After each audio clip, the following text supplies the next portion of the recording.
కాకినాడ జిల్లాలో మంత్రి నాదెండ్ల మనోహర్ పర్యటించారు. మంత్రికి జిల్లా నేతలు స్వాగతం పలికారు. డీసీసీబీ చైర్మన్ తుమ్మల రామస్వామిబాబు అధ్యక్షతన సాగిన సమావేశానికి మంత్రి హాజరయ్యారు.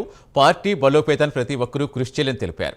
గ్రూపు రాజకీయాలు లేకుండా ఒకటే అజెండాగా ముందుకు సాగాలన్నారు. అభివృద్ధి, సంక్షేమ పథకాలు ప్రజలకు వివరిస్తూ స్థానిక సంస్థల ఎన్నికల్లో గట్టి పోటీ ఇచ్చేలా జనసేనను ముందుకు తీసుకెళ్లాలన్నారు. సమావేశం అనంతరం డీసీసీబీ బ్యాంక్ మంత్రి సందర్శించారు.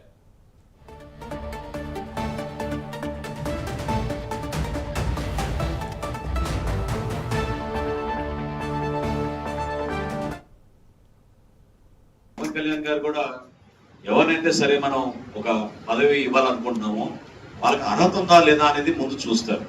అర్హత అంటే చదువులోనో లేకపోతే రాజకీయ అనుభవమే కాదు. మొట్టమొదటి ఆయన కోరేది ఏంటంటే మీకు వినే ఓపిక ఉండాలి.